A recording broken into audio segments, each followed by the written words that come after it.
बहुमत मिला है बीजेपी को उत्तर प्रदेश में, वो उसमें बेहतर काम करके दिखाएंगे। हमारे साथ योगेंद्र यादव भी जुड़ गए हैं, जो कि स्वराज अभियान के फाउंडर हैं और देश के सबसे लोकप्रिय सेफोलॉजिस्ट में से एक हैं। तो इन आंकड़ों को समझाने में हमारी बहुत अच्छे से मदद करेंगे। लेकिन योगेंद्र के पास मैं आऊं उससे पहले शहनवाज हुसैन साहब, आपको रिएक्शन देना चाहेंगे इस पर, क्योंकि जो कांग्रेस पार्टी कह रही है वो सवाल तो उठता है कि अगर ब्रांड मोदी इतना बड़ा है कि आपको यूपी में 326 सीट दिलवा दे, तो फिर वो गोवा में आपको 21 तक क्यों नहीं ले जा पाया, मणिपुर में आपको 30 के ऊपर क्यों नहीं ले जा पाया, और अगर आप पंजाब में छोटे प्लेयर थे तो आप यूपी में भी कोई बहुत बड़े प्लेयर नहीं थे पिछले बार 15% वोट पाकर, तो वहां ब्रांड मोदी क्यों नहीं चल पाया?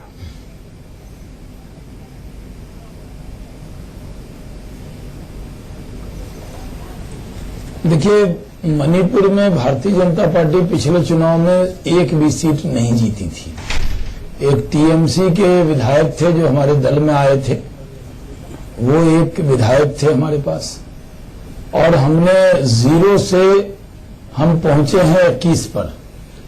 अभी फाइनल टैली आएगी, क्योंकि मैं मणिपुर कई बार प्रचार में गया था, करीब 5-6 दिन में वहां रहा था। एक अलग सा उत्साह, क्योंकि 15 साल से वहां कांग्रेस की हुकूमत। मैं बस इसमें एक लाइन जोड़ रहा हूं कि इसमें बहुत सारे ऐसे नेताओं का योगदान है जो कांग्रेस से बीजेपी में आए को वो हटा नहीं पाए थे जी। नहीं, मणिपुर में 2-3 लोग आए थे, बहुत नहीं आए थे, और वहां पर हमने अच्छा परफॉर्म किया है। इसके लिए हमें आपको अप्रिशिएट करना चाहिए कि मणिपुर में 0 से 21 हुए हैं। ठीक है। और जहां तक सवाल है गोवा का, गोवा में भी भारतीय जनता पार्टी, हम मानते हैं कि भारतीय जनता पार्टी के साथ एक धड़ा हमसे, हमारे ही दल का निकला, और वो अलग से उन्होंने पार्टी बनाई, कुछ नुकसान हुआ है। लेकिन कांग्रेस खुद तो अपनी पीठ थपथपा रही है, लेकिन न उसको गोवा में बहुमत है न मणिपुर में बहुमत है। सिर्फ कांग्रेस को एक ही स्टेट है जहां पर बहुमत प्राप्त हुआ है, वो पंजाब है, तो उसकी बधाई उनको देते हैं।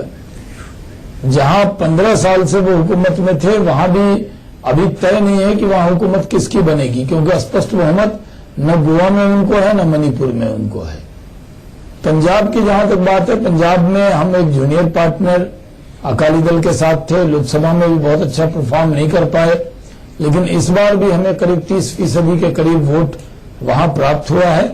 पंजाब में हारे हैं, उसको स्वीकार करते हैं। ठीक है। योगेंद्र यादव हमारे साथ जुड़ गए हैं। योगेंद्र, एक तो अपने इस बरसों के अनुभव को इस्तेमाल करते हुए जरा इन आंकड़ों को समझाइए कि यूपी में जो हुआ वो कमाल कैसे हुआ है, वो आपका आकलन क्या कहता है, और जिस हम ब्रांड मोदी की बात कर रहे हैं, अगर वो गोवा पंजाब में नहीं चलता है तो उसकी वजह क्या ये है कि उसकी एक सीमाएं हैं जो हर जगह नहीं वो लांघ सकता? देखिए, पहली बात तो ये जो मेरी विशेषज्ञता वगैरह थी ना, ये सब पिछले जन्म का मामला था, मैं तो ज्यादातर चीजें भूल गया हूं। और दूसरी बात ये कि जहां इतना बड़ा परिणाम आए जैसा उत्तर प्रदेश में आया है, उसके बाद कोई आंकड़ों की बाजीगरी नहीं, उसके बाद कोई वो नहीं, जैसे कोई इनिंग्स डिफीट और साथ में 300 रन की और भार हो जाए, उसके बाद आप छोटे छोटे विश्लेषण नहीं कर सकते कि फील्डिंग में ये चूक हुई इत्यादि इत्यादि, जो कि आज हो रहा है, ऐसा कुछ है नहीं, बहुत बड़ा परिणाम है। और मैं समझता हूं कांग्रेस हालांकि एक सांत्वना पुरस्कार की कोशिश बहुत कर रही है, लेकिन दरअसल उसमें कुछ है नहीं, क्योंकि पंजाब की जो जीत है वो कांग्रेस के राष्ट्रीय नेतृत्व की जीत नहीं है, वो अमरिंदर सिंह की जीत है, और उससे भी ज्यादा बादलों की हार है। बादलों ने सुनिश्चित किया था कि उनको छोड़ के कोई ना कोई तो आना ही था।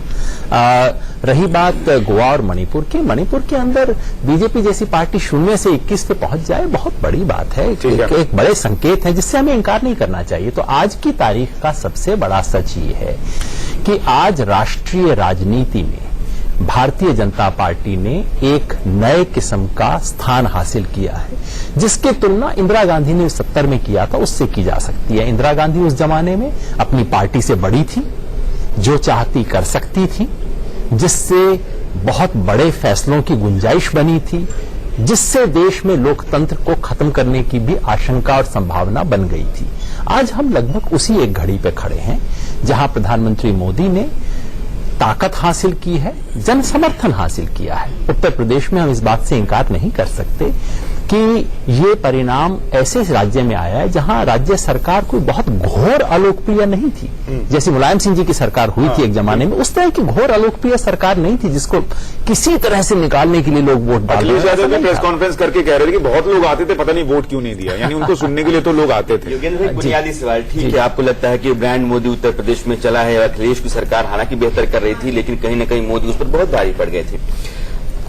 बुनियादी सवाल ये है कि जिस पार्टी से आप निकल करके आए, आम आदमी पार्टी, पंजाब में उसकी संभावनाएं बहुत ज्यादा थी, पार्टी सपने बहुत बड़े बड़े देख रही थी। आप जो अपना अभियान चलाते हैं उस पार्टी के खिलाफ भी चलाते हैं, उस पार्टी को एक्सपोज करने की कोशिश भी करते हैं, और कहीं न कहीं पंजाब में आपकी जो आवाजाही रही है तो आपको जमीनी समझ वहां की लगातार बनी रही है। हुआ क्या ये सेटबैक कैसे आम आदमी पार्टी को लगा? एक छोटा संशोधन करूंगा, बुनियादी नहीं, आज के दिन का छोटा सवाल है ये। आज के दिन का बड़ा सवाल तो उत्तर प्रदेश और बीजेपी, पंजाब के लिहाज से पंजाब में हुआ क्या, अगर आप मेरे को इस भाषा का प्रयोग अनुमति, उत्तर प्रदेश और बीजेपी, पंजाब के लिहाज से पंजाब में हुआ क्या, अगर आप मेरे को इस भाषा का प्रयोग अनुमति दें, क्योंकि प्रशांत भूषण और मैंने पंजाब के लोगों के नाम चिट्ठी लिखी थी और हमने कहा था कि समस्या ये है कि एक लुटेरा काबिज है और उससे बचने के लिए एक पुराना चोर है और एक नया ठग है, उसमें से चुनने को कहा जा रहा है पंजाब के लोगों से। तो मैं समझता हूं कि हुआ ये कि लोगों ने कहा कि हाँ, हमें विकल्प चाहिए, बादलों से परेशान थे, पंजाब के लोग विकल्प चाहते थे, लेकिन उन्होंने कहा कि भैया विकल्प में भी अगर खोट है, विकल्प के नाम पे फिर आप मेरे को दिल्ली दरबार का राज दे रहे हो, वो आप कह रहे हो कांग्रेस और बीजेपी से, कांग्रेस अकालियों से विकल्प से मुक्ति दिलाएंगे, और आपके आधे कैंडिडेट फिर वही कांग्रेस और अकालियों के लोग आ रहे हैं। आप कह रहे हो कि पैसे की राजनीति और करप्शन से मुक्ति दिलाएंगे, और यहां आपके लोग आके कह रहे हैं कि मेरे से टिकट का 1.5 करोड़ रुपया मांगा जा रहा है, 2 करोड़ रुपया मांगा जा रहा है। ये कैसा विकल्प है? तो पंजाब के लोगों ने शायद हार के, थक के कहा कि भाई विकल्प तो चाहिए, मगर विकल्प के नाम पे ये नहीं चाहिए। धोखा बताइए कि आज अरविंद केजरीवाल के घर के बाहर गुब्बारे लग गए थे, जय हो के गाने बज रहे थे, क्या आम आदमी पार्टी जो है वो फेसबुक और ट्विटर को जन भावना समझ लेती है और लहर है इस टाइप की चीजें समझ लेती है और इसलिए इस तरीके की तैयारी कर लेती है, और क्या उन्हें सिर्फ मोदी विरोध की राजनीति छोड़नी होगी केजरीवाल को जो वो कर रहे हैं? देखिए, राजनीति में चुनाव वगैरह में खास तौर पे कोई जिस दिन हार जाए उस दिन उसके 100 अवगुण निकाले जा सकते हैं, और हारे पस्त आदमी को लात मारना तो सबसे आसान काम है राजनीति में। हकीकत ये है कि अगर आज सुबह आप इस देश के सभी पत्रकारों से पूछते कि पंजाब में क्या होने जा रहा है, तो शायद काफी पत्रकार कहते कि शायद आम आदमी पार्टी जीत सकती है। ये संभावना, आशा, आशंका बहुत व्याप्त थी। अगर आम आदमी पार्टी खुद इसका शिकार थी तो उन्हें क्या दोष देना इस चीज के बारे में। लेकिन जो सबक हैं वो ये हैं कि ये दिल्ली दरबार की राजनीति पंजाब में नहीं चल सकती। सबक ये है कि आप पंजाब को जीतने के लिए एनआरआई के सहारे नहीं जीत सकते, आपको पंजाब के लोगों के सहारे जीतना होगा। और सबक ये है कि जो खेल अकाली और बीजेपी कर सकते हैं, जो खेल मुलायम सिंह और लालू प्रसाद कर सकते हैं, वो खेल विकल्प का दावा करने वाली पार्टी नहीं कर सकती। अगर आप विकल्प का दावा करेंगे तो आप पे ज्यादा आपकी छानबीन होगी और उस छानबीन में खोट निकलेगी, फिर आप कहीं के नहीं रहेंगे। ठीक है सर, हमारे एक ब्रेक पर जाऊं उससे पहले हमारे साथ बीजेपी के प्रवक्ता गोपाल कृष्ण अग्रवाल जुड़ गए, मैं उनका रिएक्शन भी लेना चाहूंगा। गोपाल जी, बहुत बहुत बधाई आपको, आपकी पार्टी को जो जीत मिली है उसके लिए। धन्यवाद। और आपने बहुत सारा समय अलग अलग टेलीविजन चैनल्स पर नोटबंदी के वक्त दिया था ये समझाने के लिए कि ये कितना कमाल का फैसला है। तो आपको लगता है आज जो नतीजे आए हैं वो उस बहस को खत्म कर देते हैं और अब नोटबंदी पर विपक्ष को कोई चर्चा नहीं करनी चाहिए? एक तरीके से जनता की मोहर है वो यूपी के नतीजे। नहीं, देखिए, प्रजातंत्र में बहस करना, डिबेट करना, ये सब ओपन है, सबका अधिकार है। लेकिन हमारा कहना है कि यह डिबेट वगैरह इकोनॉमिक पॉलिसीज पे करना है, आर्थिक विषयों पे करना है, या इन सब गवर्नेंस पे करना है, तो वो पार्लियामेंट में करें। एक तो पार्लियामेंट आप चलने नहीं देते, तो गवर्नेंस आप अटकाते हैं, तो जनता उसको ठीक नहीं मानती। इसलिए यह डिबेट करनी चाहिए, वहां करनी चाहिए। जहां तक हमारी बात है, यह जो इलेक्शन रिजल्ट्स हैं, या कोई नोटबंदी पे रेफरेंडम कभी भी नहीं था, या तो हमारी जो पूरी 3 साल की मोदी जी की गरीब कल्याण की जो योजनाएं हैं, जो किसानों को आय दुगना करने की बात है, इंफ्रास्ट्रक्चर क्रिएट करना है, गरीबों को मकान देना है, और सबसे बड़ी बात जो डिलीवरी मैकेनिज्म में इतने सालों में भ्रष्टाचार घुस गया था, पूरा लीकेजेस था, भ्रष्टाचार था, उसको बंद करने का जो कमिटमेंट था, उसका एक पॉजिटिव वोट है, विकास का वोट है। विकास के लिए ठीक है। जो जनता गोपाल जी, मैं ने माफी चाहूंगा, आपको नरेंद्र थोड़ा सा मोदी रोक रहा हूं। एक विश्वास छोटे से जताया। ब्रेक के बाद लौटूंगा तो आपको और वक्त दूंगा और इसको एनालाइज करेंगे कि आखिर ये वोट